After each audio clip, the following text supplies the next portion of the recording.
જેમ કે અનેક વાર આપણને લાગે છે કે 360 ડિગ્રી ઓપોઝિટ છે રાઈટ બંને પ્રોફેશન, પણ મતલબ એક તો કોઈ કે મને મતલબ મજાકમાં મારા ફ્રેન્ડે જ કીધું કે આ તો પહેલાં ફ્રેક્ચર જોડવાનું કામ હતું, હવે કરવાનું છે, તોડવાનું કામ કરો છો. તો પણ મને લાગે છે બંનેમાં ખૂબ સમાનતા છે. એક તો નેચર ઓફ જોબ, મેડિકલ પણ ઇમરજન્સી જોબ છે, 24 કલાક. હા, પોલીસમાં તો ખાસ કરીને ગમે ત્યારે લો એન્ડ ઓર્ડરને ઇસ્યુ થઈ જાય કે રાતે પણ કોઈ બનાવ બનતું હોય તો ઇમરજન્સીનું છે.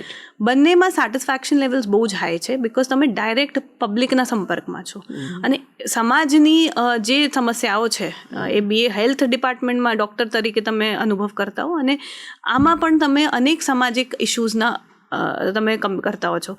ઇવન ક્રાઇમની આપણે પરિભાષા જોઈએ તો ઘણીવાર ક્રિમિનલ્સ કેમ બનતા હોય છે, એમનું સોશિયલ સામાજિક બેકગ્રાઉન્ડ શું છે, એમનું પાછળની હિસ્ટ્રી શું છે, એના એ કયા ઘરમાંથી આવ્યા હતા, એ પણ ઘણીવાર ક્રિમિનલને માઇન્ડને ઇફેક્ટ કરતું હોય છે. તો એ રીતે સમાજનું જે આપણે કહીએ સત્ય જે છે એ બંનેનું અનુભવ કરવામાં બંનેમાં સમાનતા મને દેખાય છે, અને એના લીધે પણ રુચિ છે બંને આ પ્રોફેશનમાં. અને જે મોસ્ટ ઇમ્પોર્ટન્ટ છે કે જ્યારે કોઈ પણ વ્યક્તિ એ પોલીસ પાસે આવતું હોય કે ડૉક્ટર પાસે જતું હોય, એ મોસ્ટ વલ્નરેબલ સ્ટેટમાં આવતું હોય છે, જ્યારે એને કંઈક મદદ ન મળી શકે અને એને તમારા પર જ હોપ છે કે તમે કંઈક કરશો.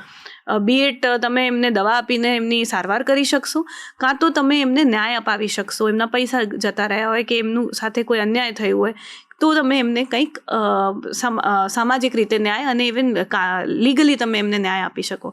તો એ જે વલ્નરેબલ સ્ટેજમાં તમે એમને જે મદદ કરી શકો છો, આઈ થિંક એ બંને સમાનતા મને દેખાય છે. અને એમાં જે તમે મદદ કરીને એમને જો સાચી મદદ કરી શકો તો એનું જે સેટિસ્ફેક્શન છે એ ખૂબ સારું છે. આઈ થિંક એ જ જોબ જોઈન કરવાનું મેઇન હેતુ જે છે.